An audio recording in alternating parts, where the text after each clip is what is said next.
Well, welcome to the Old Classic Car channel. Now, tomorrow morning, on a Sunday, well, it's late November at the moment, there is a farm shop on the way to Middlewich, and they're holding a bit of a classic car gathering. It's the first time they've held this particular event. Now, I was thinking of taking this because the roads are a little bit mucky, but in fact, I'm going to take a new arrival. Obviously, the little Dodge went a few weeks ago, and there's been a bit of a gap while that's been gone, and I have filled that gap. But what have I filled that gap with? Well, here's a few clues. It's built in Britain, although that is a little bit of a red herring from the early 1950s. The engine is less than 800cc. In fact, its total capacity of the engine, the entire cc of that particular car, is less than one cylinder. In Big Dodge, it's that smaller car. So it's a very small, lightweight car. Now you might think, well, why has he bought something so small and tiny engined? Well, like I said before in the previous video, the MGB will probably be pressed into service for doing car shows a little bit further away, so that sort of removes the requirement a little bit, at least for the time being, in buying a car suited for longer trips. So I thought, I don't need to buy anything that'll do longer trips really, really well. So we had a bit of a look around. I wanted to get something unusual, and the car that we've chosen is pretty unusual. It's, like I say, it's built, or rather assembled in this country. It's right-hand drive, less than 800cc, rack and pinion steering, independent suspension all round, and it's rear-engined but water-cooled. But what car have we ended up buying, and what car will be joining Big Dodge and the Anglia here? Well, let's go and have a look. So what is this mystery car? Very small-engined, post-war, built in Britain, but not actually British. It is a Renault 4CV. I wanted something a little bit different, and boy, is this little machine different. It was restored quite a few years ago, but I don't think it's seen much use in recent years. This is actually a UK built car, and it's right-hand drive, as you can see. Obviously most of them are left-hand drive and French, but this is a right-hand drive car. It was assembled from a knockdown kit. I'll just squeeze myself in. So this was a knockdown kit that was assembled at Acton. Renault had a facility there, and their cars sold in this country were assembled down there, and that's why this is a right-hand drive. Now, from what I can tell, I'm not an expert on Renault 4CVs, but the French-built cars, the ones I've seen videos of, they often have fixed door glass. They have a bigger quarter light that goes to about there, but this is a fixed window. You can't open it, you can't pull it up and down like on the A40 or something like that. Whereas the British car, this car, has wind-up windows. So the French car has more elbow room because this is just open. But at least the British car has wind-up windows. So if you ever need to wind a window down to put out, give hand signals or something like that, which is quite a useful thing to be able to do, you can only do that, I think, with the British market cars. So that's quite a handy thing. But yeah, there's just lovely little details everywhere you look on this car. The interior is really nice. There's a little badge down there for the tyre pressures. But I'm still very much learning my way around this. There's so much I don't actually know about this car. For some reason, the temperature gauge works some of the time, but not other times. I'm not quite sure why. It may just be a French thing. This controls the lights and the parking lights. You've got little lamps just on the rear quarters, which I'll show you after. And you can decide which of those one lights you want on as a parking light, depending on which side of the road that you park on. And they also double up as the direction indicators, which are operated by this column switch here. So that's all quite clever, but everything's really dinky, everything's really lightweight. And these cars, if I just clamber out, these cars were designed during World War II, when the French factory was actually under German control, and the engineers there, while they were busy building military vehicles for the German war effort, they were actually designing this car with an idea to sort of produce a cheap, affordable car once the war was out of the way. There's a little parking light there, you see, and that doubles up as a direction indicator when you're driving along. That's a nice little detail, but it's just a beautiful looking little car, I think. And when I saw it, I just thought, that is just lovely. It's quite presentable. The bodywork isn't perfect, but it's very nice, and the paint's pretty good as well. Certainly better than most things I've had. It's just really unusual and different, and that's exactly what I wanted, something unusual and different. Like I say, these are rear-engined, but these are the intakes because it's water-cooled, whereas a Beetle is air-cooled, and a Porsche 911 and cars like that. This is water-cooled. which is quite cool, literally. So if you go in here, there is the mighty engine. That is a 748cc overhead valve 4-cylinder engine. The first Renault 4CVs actually had a 760cc engine, but for some reason they went down to 748. I think it was to get it under the 750 for certain motor racing regulations. I think that was the idea. This engine's got a Weber carburettor, and I'm not sure if that's original or not. I just don't know enough about these cars yet. I don't think it probably is. So I need to do a little bit of research on that and find out where the jets are, because I think the pilot jet may just be a bit blocked. Because when you come to a halt, the engine sort of putters out a little bit and wants to cut out.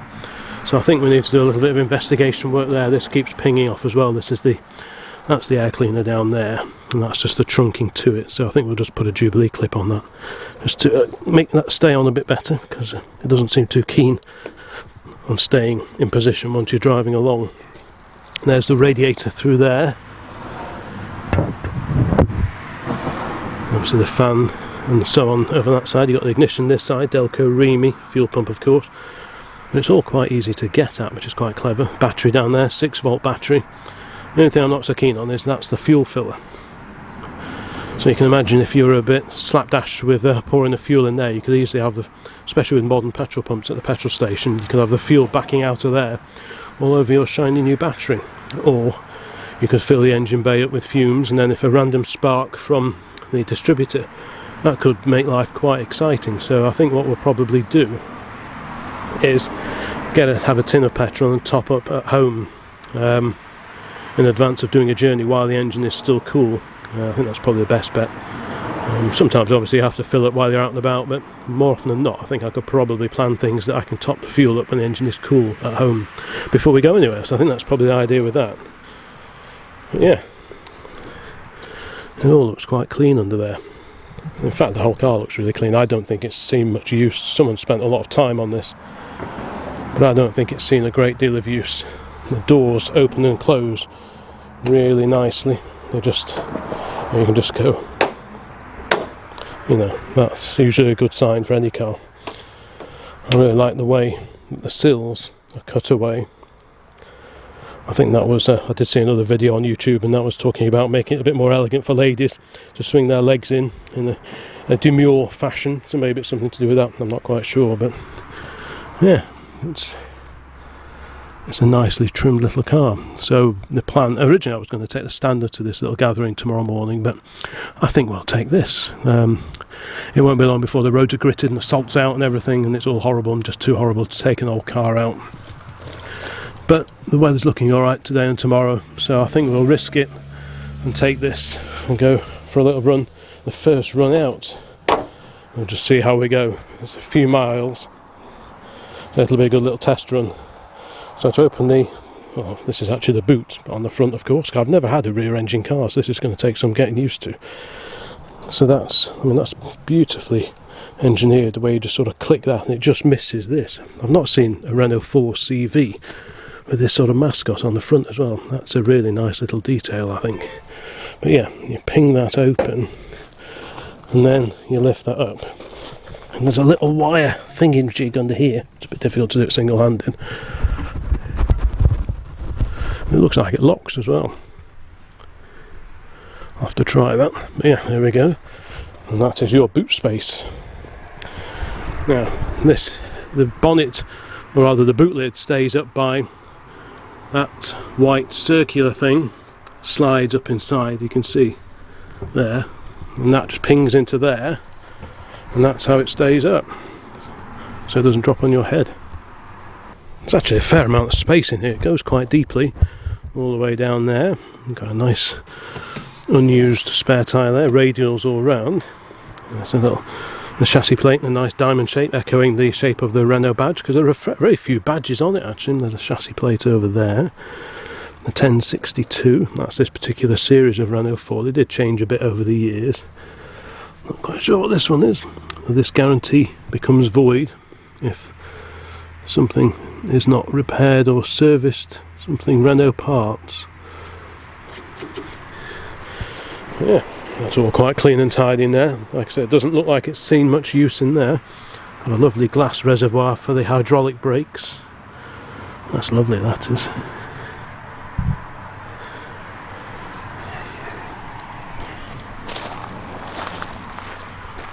Quick peek in here. Like I say, windy windows, I think, is a British thing. I've got a few manuals and old receipts for it. There's one of the manuals there. New starting handle. But I love it. I think, you know, it was all new headlining in it, etc. And by Dodge going a few weeks ago, it meant that we could go and buy something else, and that's how we ended up buying this.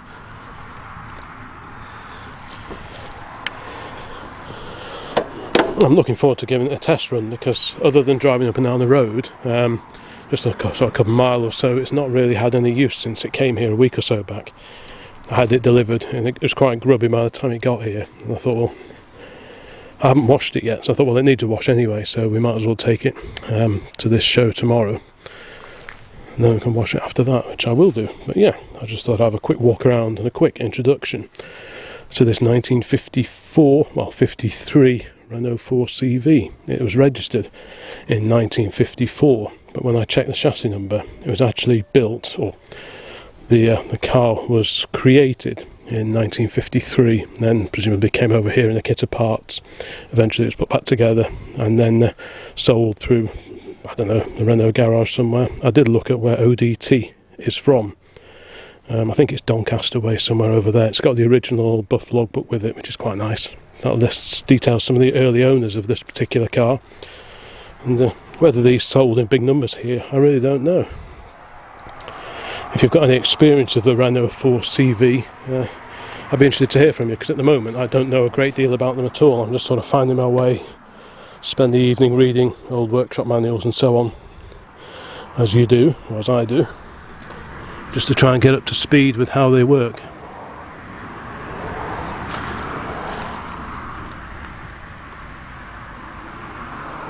So we'll check the fluid levels, just make sure everything looks tickety-boo. I think I'll get Mrs. OCC to follow in her car, just as it's the first, it'll be the first run out for this one, so I'll get her to follow behind just in case there's any terminal problem, and we'll head over to this classic car meet and just see what else turns up.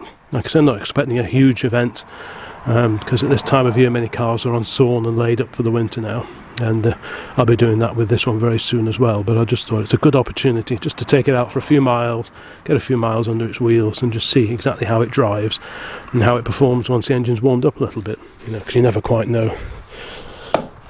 And especially with something that's rear-engined and water-cooled and so on, you never quite know how well the cooling system works. But touch wood, fingers crossed, it'll be alright, and it'll behave. Right, anyway, that's the little 4CV.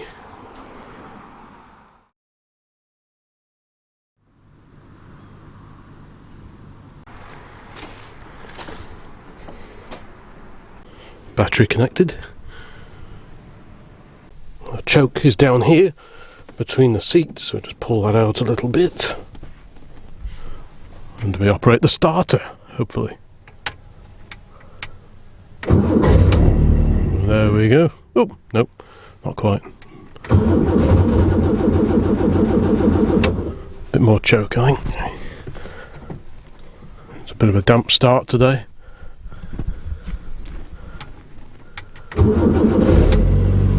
There we go.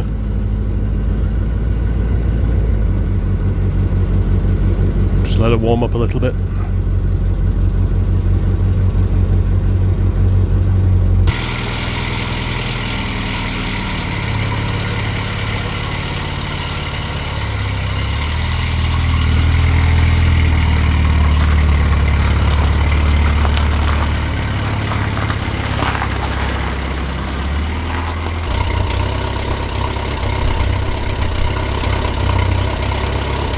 Well, it's a quiet Sunday morning and we're going to take the little Renault 4CV to a localish meet. It's not been anywhere with us before.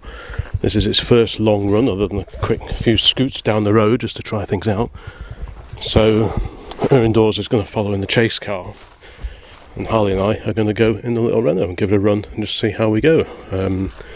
The roads are a bit mucky, but I don't think they've been gritted or salted yet, so that's okay. I can live with a bit of mud, but not salt. I don't really want salt getting underneath it because it is quite clean underneath. Probably can't quite see, but it's pretty clean under there, so I don't really want to get it covered in salt underneath. So, anyway, yeah, we're going to take it for a little show, little run out, and just see how we get on. It's been a bit of a voyage of discovery. I don't know how much use this car has had in recent years. I suspect not a great deal. So, yeah, like I say, Erwin Dawes is going to follow in the chase car just in case there's a problem, if we have to come back and get the towing gear or something like that. A bit like we had with the Standard a few months ago when we tried to take that to a show, and it packed up halfway there, which was a bit disappointing. So, yeah, we'll just take a few precautions. I've got some tools in the back, the fuel can, and so on. But hopefully it'll be a successful first voyage in this dinky little French car.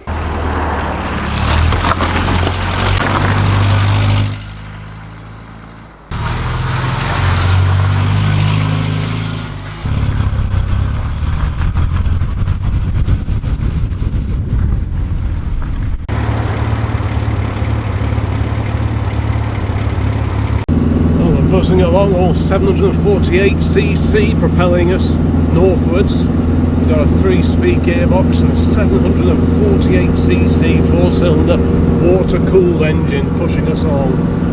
This is the first rear-engine car I've had. I've never owned a rear-engine car, and I don't think I've even driven a rear-engine car before, so this is a real voyage of discovery, all this, but it's all quite exciting. It's only about 8:45. This gathering, I think, is meant to start about 9:30. But I thought, well, we'll set off with plenty of time in hand just in case. But yeah, so fingers crossed.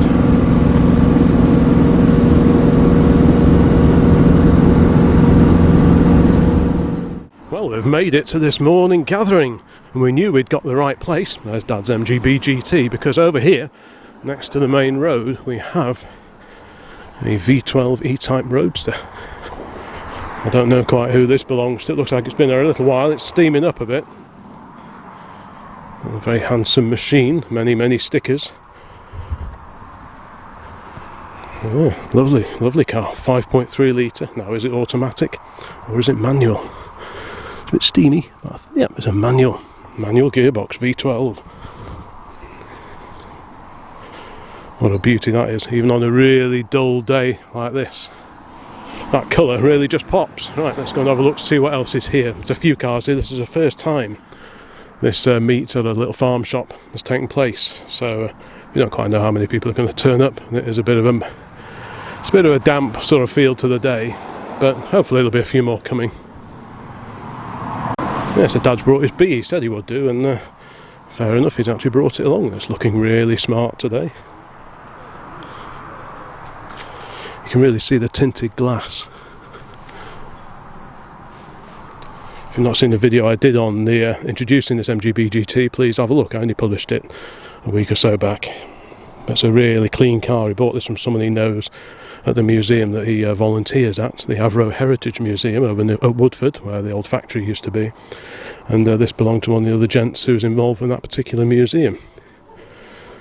And a bonny example it is too. Next to the B, we've got a Triumph 2000, a Mark II. It's about 1971.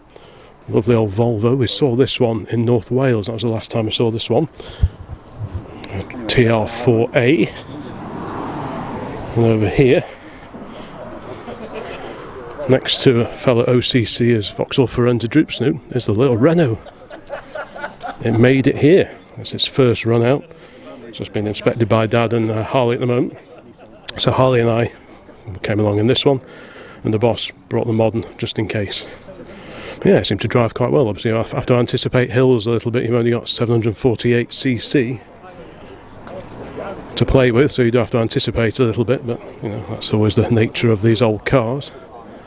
We've got something really grand pulling in now. Let's go and have a quick look. A Rolls Royce, a vintage Rolls. They were TWR cars, weren't they? Old no-tech lamp on the front. So what model have we got here?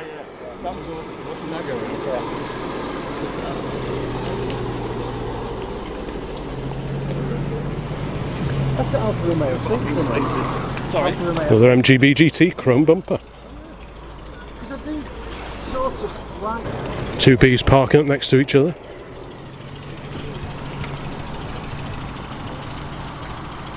Good heavens, a Bond bug, but no, it's a four-wheeler. So what is that?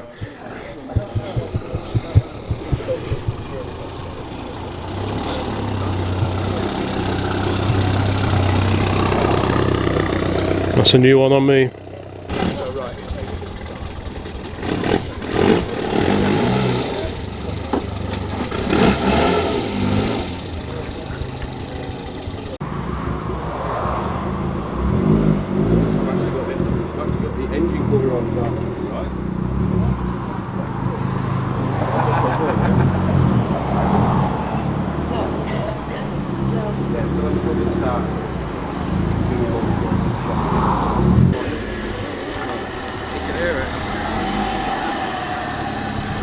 Is that supercharged Wolseley Hornet?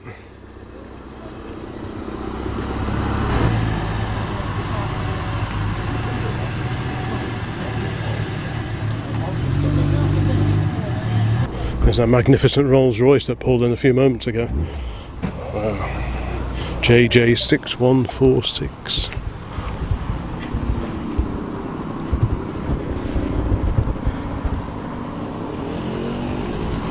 What a stunning car that is. Next to that, a couple of Triumph TRs. Someone said there'd be a few members of the local TR group turning up for this one. This is the first time that this meeting has been held. Got a lovely TR4 here. Looks like it's been on the continent because it's got the beam adjusters on it still. Yeah, so hopefully this little group will, this little gathering rather, will pick up pace next year, 2023. There's under the bonnet that supercharged Wolseley Hornet. If memory serves, that's off a Mercedes SLK. Well, that must be a real giggle. And there's this four-wheel Bond bug. Apparently there was a company called Webster set up in about 1990. Try not to get knocked over. 1990. And converted around 20 or so of these, and there's about 5 left apparently.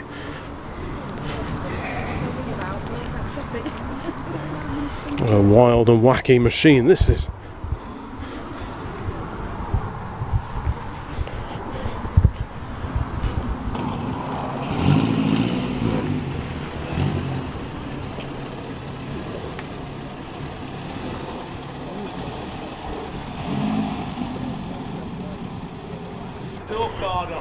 Here's that Morris 8 Series 1 that came in. We know it's a Series 1 because spoked wheels and chrome radiator surround. Yeah, very smart. Nice to see something pre-war here. Looks like it's picked up a few leaves en route. I think he also had to come the back way because the main road is closed. Which was the same story for us this morning. The main road is shut now, it's been shut for months. So we had to go down all the twisty, muddy back lanes, which was not ideal, but there you go.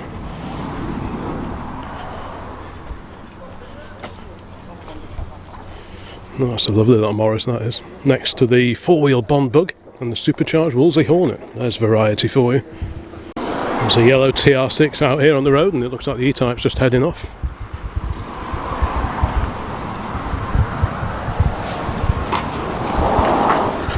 Lovely V12 Burble.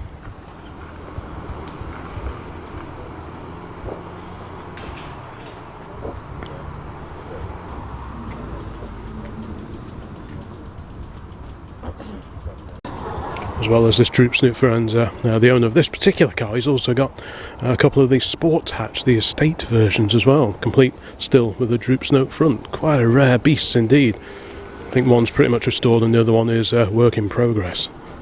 All sorts of little shops at this particular emporium, or a gathering of many emporiums I suppose. There's the boss's car there. Got a bonny little Mini here, a limited edition Mini, it's quite a late one. Spitfire 1500. Harley likes his Triumphs, so I'm sure he was all over this one before. I think he's been doing a video for his Car Traction channel. Yeah, many extra gauges on this one as well.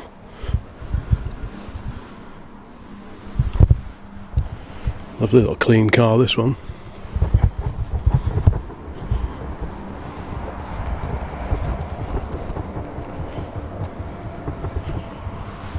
Also in yellow, we have a yellow Triumph Spitfire and another yellow TR6, complete with hardtop. This one, very nice. That's a lovely car.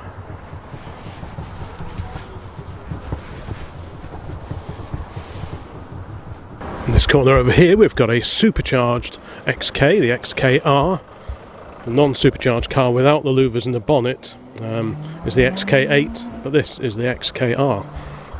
Next to that, another V8, another classic British V8, in the shape of a bright red M-Reg Triumph Stag, 3 litre Triumph V8 engine. Got a few Triumphs here today. That looks really sharp in red, that does. Right, well, I think that's pretty much all the cars that are going to turn up, so we're going to fire up the mighty Renault in a few minutes and head off back home and see how we go on that journey back. It's brightening up a little bit now, so there's been a few interesting cars here. One gent came over to me and said he used to own one of these, and he put a Gordini engine in the back, which seems like an eminently sensible idea. And someone else came over and said a friend of theirs has got one of these, and he took some photographs of the engine. And yeah, he's got one of those, so it'll be interesting to see how many other 4CVs there are in the area. But for now, I think we're going to probably start heading off. A few cars have left now anyway, so we'll start heading back and then just going to have a bite to eat. Maybe even pick up a baguette on the way home. Oh, we've made it to the supermarket en route back home, so we're going to get a baguette and enjoy a little bit of French cuisine after our little day out in the French motor car, or the voiture. This is its first run out, first drive it's done other than up and down the road, and touch wood, most of it seems to behave okay. Like I say, once I've sorted out a little idle issue when you come to a halt, once that's sorted out, it should be pretty much running as it should be. I don't think, like I said before, I don't think it's had a great deal of use, so you know, there's always a few little teething faults you deal with when you're sort of pressing a car into use when it hasn't seen a great deal of use. I don't think for quite a while. I think I had a fair bit of restoration work done, like I said before, in the late 2000s, but I don't think it's done much, seen much use since then. So all these are voyages of discovery for me and also the car. I have just noticed that the water temperature gauge has come to life. I've not seen this working before. It's a combined oil pressure and water temperature, I think, gauge. So the main indicator, the needle there, is the temperature. So that's quite useful, because obviously with the engine in the back, you're always a little bit mindful of just how good the cooling arrangements are and being water cooled. But yeah, that's quite nice to see that working. Not quite sure how the oil pressure works. There's like a separate, you probably can't see, but there's a separate little bit just above the scale for the water temp. It says N. I'm not quite sure if the oil pressure is connected or not, but yeah, you can just see the N.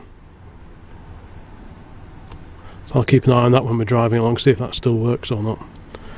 It's interesting that, well, it's just this car, but it's a British market car. This was assembled at Acton, that's why it's right-hand drive, but it's still got a kilometre speedo. Now whether that's not the original speedo, maybe it's been changed at some point during its life, who knows.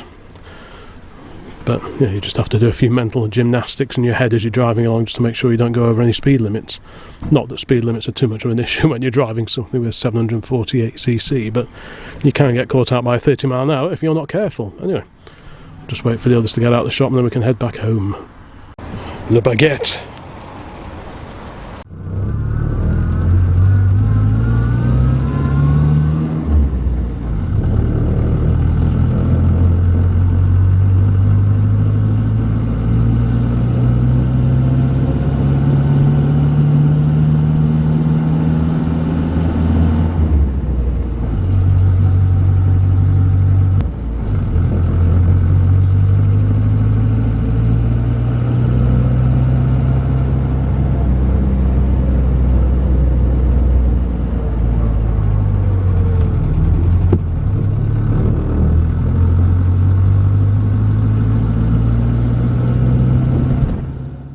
Well, there we go, safely back home. And first successful mission in the little 4CV.